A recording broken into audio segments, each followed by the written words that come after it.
Children, welcome to our channel study with lockdown. हम देख रहे हैं एनसीईआरटी क्लास 5 का ईवीएस चैप्टर नंबर 5 बीज बीज बीज। पिछले वीडियो में आप लोगों ने देखा कि यहाँ पर बीज जो होते हैं, बीज से अंकुरित कैसे किया जाता है इसका हम लोगों ने अध्ययन किया था। 3 कटोरी में हम लोगों ने इसका एक्सपेरिमेंट किया था।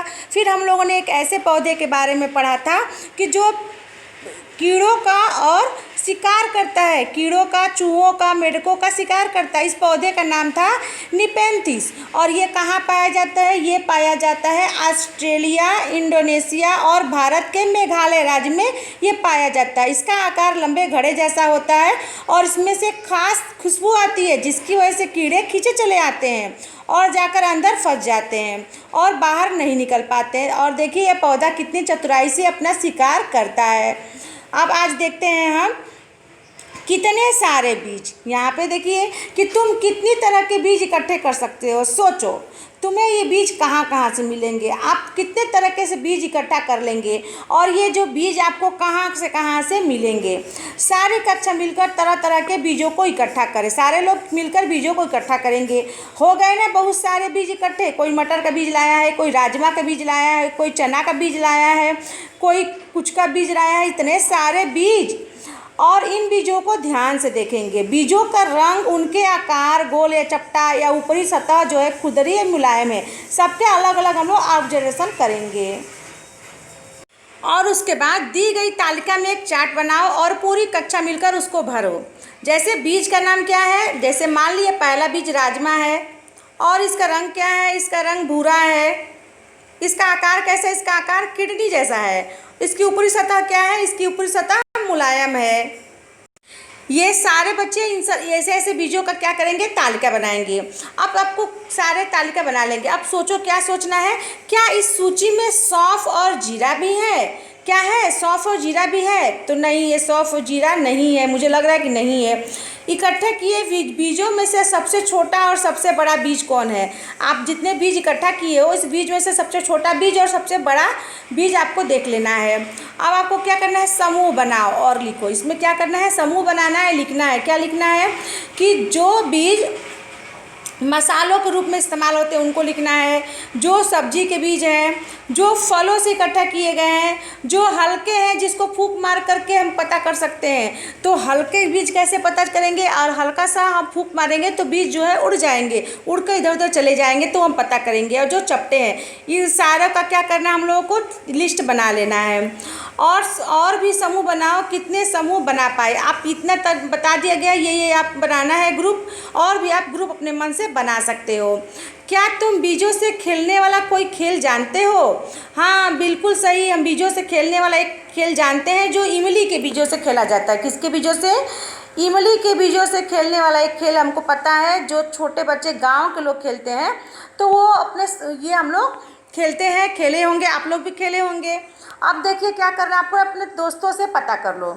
घुमक्कड़ बीज। अब हम देखेंगे जो टॉपिक पढ़ेंगे, घुमक्कड़ बीज। बीज भी घूमते हैं, बिल्कुल बीज घुमक्कड़ होते हैं। बीज दिन भर घूमते रहते हैं, पेड़ तो अपनी जगह स्थिर रहता है। देखिए यहाँ पे ये बीज है, घूम रहे हैं। देखिए कह रहे हैं ये घूम रहे हैं, कह रहे हैं कि चिट्ठी लिखना, ओए ओके बाय। पेड़ से बीज निकल कर भाग रहे हैं। तो कैसे लिखते हैं कि पौधे अपनी सारी जिंदगी एक ही जगह खड़े रहते हैं, ये चलते नहीं है, लेकिन इनके बीज बड़े ही घुमक्कड़ होते हैं और ये बहुत दूर दूर तक पहुंच जाते हैं। यहाँ का बीज है वो पहुंच जाएगा कितना दूर? किलोमीटर। कैसे इनके पाँव होते हैं, कैसे पहुँचते हैं? आइए देखते हैं कैसे पहुँचते हैं। आप देखिए यहाँ पे ये जो कीड़े मकोड़े हैं, अगर वो पहुँच जाते हैं यहाँ पे, देखिए ये यहाँ पे पौधों के पास पहुँचकर ये छींकते हैं आक्षी, तो ये बीज जो होते हैं उड़ने लगते हैं। यहाँ के इतने हल्के होते हैं कि उड़ने लगते हैं। या फिर ये जैसे ये बीज होता है, इसका कांटे जैसा निकला रहता है, ये कांटे वाला निकला है, तो कोई जानवर इसके पास जाता है तो उसके शरीर में चिपक जाते हैं और चिपक कर एक स्थान से दूसरे स्थान पहुँचकर वहाँ पे ये बीज चले जाते हैं। और देखो ये हवा की मदद से कैसे उड़ते हैं। क्या तुमने कोई बीज उड़ते देखा होगा? बिल्कुल देखा होगा। गर्मी के समय में जब दोपहर का समय होता है तो हम लोग देखते हैं कि हमारे वातावरण में सफ़ेद सफ़ेद रंग के कुछ उड़ते दिखाई देते हैं। तो ये बीज उड़ते हैं, यहाँ सफ़ेद सफ़ेद रंग के कुछ उड़ते हम लोग देखेंगे दिखाई देते हैं। तो तुम्हारे यहाँ उसे क्या कहते हैं, हमारे यहाँ उसको क्या कहते हैं, आप अलग अलग जगह पता करेंगे उसको क्या कहते हैं। अनुमान लगाओ तुम्हारे बीजों के समूह में से कितने बीज हवा में बिखरते होंगे। जो आप बीज लाए हैं उस समूह में से कितने बीज ऐसे हल्के बीज, और ये बीज जो हवा में उड़ेंगे, कौन बीज उड़ेंगे, जो बीज हल्के होंगे, क्या होंगे, हल्के बीज होंगे, वही हवा में उड़ेंगे। चित्र 2 को देखो, यह बीज हवा में उड़ तो नहीं पाता है। यहाँ पे ये चित्र 2 देखिए, यहाँ पे ये बीज, तो ये जानवरों की खाल और हमारे कपड़ों में अटक जाता है। ये जो बीज है हमारे जानवरों की खाल और कपड़ों में अटक जाता है, और उसके बाद क्या होता है, और हो जाता है मुफ्त में सैर। इन बीजों को देखकर तुम्हारे मन में कुछ नया आइडिया आया होगा। जो बीज होते हैं ये बीज के चारों ओर ऐसे ऐसे ऐसे ऐसे निकले, इसे हुक जैसे निकले रहते हैं। ये छोटे छोटे निकले रहते हैं जो हमारे कपड़ों में या जंतुओं के शरीर में फंस जाते हैं। तो इसको देखकर तुमको कुछ आइडिया आया, नहीं आया, कोई बात नहीं। स्विट्जरलैंड के वेल्क्रो को ये आइडिया आया। क्या आइडिया, उन्होंने ऐसे बीजों को देखकर उन्होंने आइडिया निकाला। क्या आइडिया निकाला कि यह घटना सर 1948 की है, 1948 की है। एक दिन जॉर्ज मेस्ट्रल अपने कुत्ते के साथ सैर से लौटे। उन्होंने पाया कि उन दोनों पर बीज चिपके हैं। उन दोनों पर क्या चिपके हैं, बीज चिपके हैं। इन बीजों को क्या किया उन्होंने, अपने कपड़ों पर चिपका देखा तो हैरान रह गए। झट माइक्रोस्कोप निकाला बीजों को बारीकी से देखने के लिए।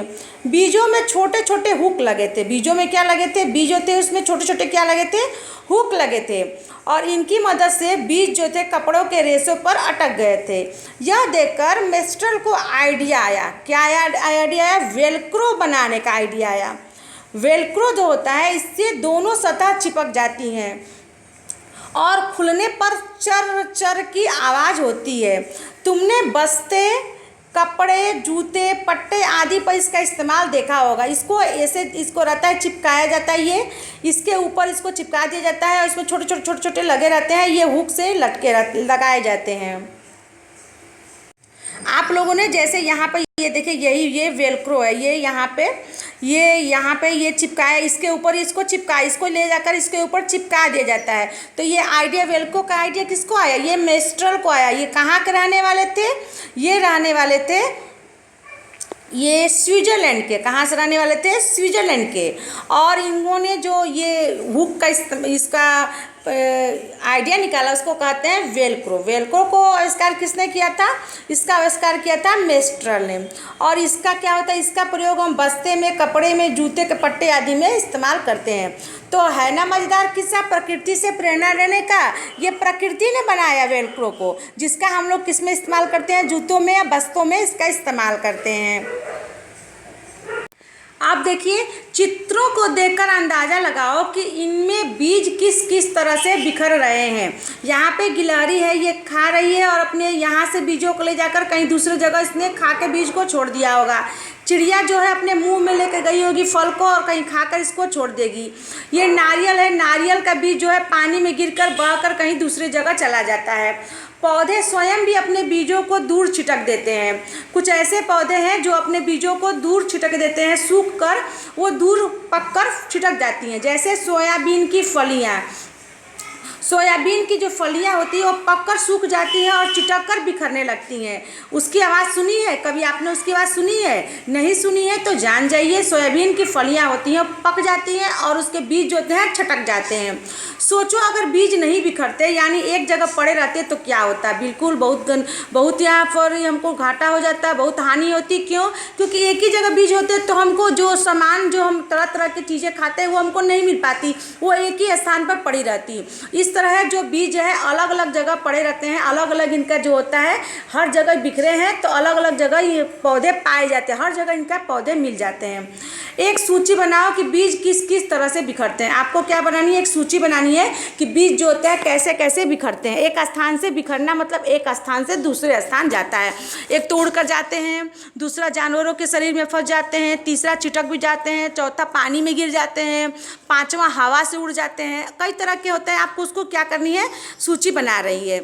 अब देखिए यहाँ पर महत्वपूर्ण पॉइंट क्या है कि कौन कहाँ से आए जी, कहाँ से आए हैं कि बीज को बिखरने वाली सूची में क्या तुमने हमें यानी इंसानों को भी शामिल किया है।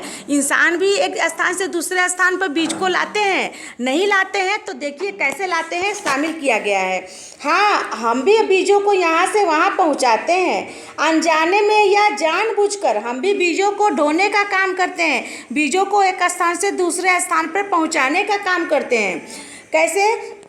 कोई पौधा खूबसूरत लगे या कोई पौधा दवाई में उपयोगी हो तो हम उसके बीज अपने बगीचे में उगाने के लिए लाते हैं, बिल्कुल लाते हैं। ये पौधे बड़े होते हैं और दूर दूर तक बिखर जाते हैं। कई सालों बाद तो लोगों को याद ही नहीं रहता कि ये पौधा यहाँ नहीं उगते थे। जब हम पौधे को लाए हैं और लाकर उगाने लगे, धीरे धीरे कुछ दिन बीत जाता है तो लोग को याद नहीं था कि यहाँ नहीं उगता था, हम कहीं दूसरी जगह से लाए हैं। लोगों को लगता है कि यहीं के पौधे हैं, ये तो कहीं और से ही आए हैं। पता है पौधे जो है कहीं और से आए रहते हैं, हमको पता ही नहीं चलता है। जैसे कि मिर्ची हमारे यहाँ कहाँ से आई, जो मिर्ची हम लोग खाते हैं हरी हरी लाल मिर्च, ये हरी हरी मिर्ची, इसके बिना तो सब्जी बनती ही नहीं है, सलाद में इसके बिना कोई सलाद ही नहीं है। बिना मिर्ची के हमारा जीवन कैसे चलेगा? सोचो अगर मिर्ची नहीं रहती तो। मिर्ची कहाँ से आई है? मिर्ची आई है पुर्तगाल देश से। पुर्तगाल देश के व्यापारी दक्षिण अमेरिका से भारत इसको लाए थे और ये मिर्ची अब भारत में उगाई जाती है। बताओ, ये मिर्ची जो है ये भारत की नहीं है, ये आई है पुर्तगाल देश के व्यापारी लाए हैं। और कहाँ से लाए हैं? दक्षिण अमेरिका से लाए हैं और आज पूरे भारत में उगाई जाती है। लगता है कि मिर्ची हमारे ही घर की है, लेकिन मिर्ची कहाँ से आई है? मिर्ची आई है दक्षिण अमेरिका से। जानना चाहते हो बच्चों कि कौन कहाँ से आया है? तो चलो हम ये कविता पढ़कर सुनाते हैं कौन कहाँ से आया है। आलू मिर्ची चाय जी, शुरू करते हैं कविता। आलू मिर्ची चाय जी, कौन कहाँ से आए जी, सात समुंदर पार से, दुनिया के बाजार से, व्यापार से, उपहार से, जंग लड़ाई मार से, हर रास्ते से आए जी, आलू मिर्ची चाय जी। दक्षिण अमेरिकी मिर्ची रानी, मसालों की है पटरानी, मूंगफली आलू अमरूद, धूम मचाते करते उछल कूद, साथ टमाटर आए जी, आलू मिर्ची चाय जी। भिंडी है अफ्रीका की, भूरी भूरी कॉफ़ी भी, नक्शे में यूरोप की दर, वहीं से आए गोभी मटर, चाय असम की बाई जी, आलू मिर्ची चाय जी। चली चीन से सोयाबीन, पहुंची अमेरिका बजाती बीन, घूम घाम के लौटी अपने देश, उसमें है गुड़ कई विशेष, रोब जमा कर आई जी, आलू मिर्ची चाय जी। बैगन मूली सेम करेला, आम संतरा बेर और केला, पालक परवल टिंडा मेथी, है भाई बहन ये सब देसी, भारत की पैदाइश जी, कौन कहाँ से आए जी, आलू मिर्ची चाय जी। तो बच्चों इस पोयम में हम लोगों ने क्या क्या देखा कि कौन कौन कहाँ से आया है, सारी बातें यहाँ पर बता दी गई है कि कौन कौन चीज़ कहाँ से आई है। सबसे ज़्यादा हमको क्या जानकारी देनी है कि यहाँ पे बैगन मूली सेम करेला ये सब हमारे भारत की हैं, बाकी सब अलग अलग देश के आए हैं। भिंडी जो है वो अफ्रीका की है, कॉफ़ी जो है ब्राज़ील की है। तो क्यों, जान गए ना? तुम क्या सोच सकते हो अगर ये हमारे यहाँ नहीं होते तो हमारी ज़िंदगी कैसी होती? बिल्कुल, अगर ये हमारे पास नहीं होती ज़िंदगी कैसी होती? दुनिया के नक्शे में इन देशों को ढूंढने की क्या करो, कोशिश करो। अब हम क्या समझें कि यह चित्र जो बनाया गया है रीना ने बनाया है अपने अंकुरित बीज का। तुम्हें क्या लगता है इन बीजों को अंकुरित होने में किन किन चीज़ों की ज़रूरत हुई होगी? बिल्कुल नमी चाहिए इसमें, हवा भी चाहिए इसमें, और इसको अंकुरित होने के लिए अगर उनकी ज़रूरी चीज़ें में से कोई चीज़ ना मिले तो बीज कैसे दिखेंगे? चित्र बनाकर दिखाओ। अगर उनकी ज़रूरी चीज़ों में से कोई ना मिले तो रीना के बीज कैसे दिखेंगे? चित्र बनाकर आपको बताना है। अब क्या है, बीज किस किस तरह बिखरते हैं, किन्हीं दो तरीक़ों के बारे में अपने शब्दों में लिखिए। आपको यहाँ बताना है कि बीज किन किन दो तरीक़ों से ये बिखरते हैं, आपको बताना है दो तरीक़ों के बारे में। तो बच्चों इसी के साथ हमारा ये चैप्टर समाप्त होता है, चैप्टर 5 बीज बीज बीज। अगर आपको ये चैप्टर समझ में आया है, आपको पसंद आया है, तो प्लीज़ मेरे चैनल को लाइक शेयर और सब्सक्राइब जरूर करिएगा। और हाँ, बेल आइकन को भी दबा दीजिएगा, जिससे मैं आपके लिए अच्छे अच्छे वीडियो लाती रहूँ और आपको सबसे पहले नोटिफिकेशन पहुँच जाए। और ऐसे ही अच्छे अच्छे वीडियो देखने के लिए आप मेरे चैनल पर हमेशा बने रहिएगा। तब तक के लिए बच्चों धन्यवाद। मैं जल्द ही इसके आगे का चैप्टर 6 जल्द ही आपके लिए लाने का प्रयास करूंगी। बच्चों आप मेरे साथ चैनल पर बने रहेंगे। तो आपको चैनल देखने के लिए, मेरे वीडियो देखने के लिए आपको बहुत बहुत धन्यवाद। आपको तब तक के लिए हम मिलते हैं अगले वीडियो में। तब तक के लिए दोस्तों good bye, bye bye and thank you.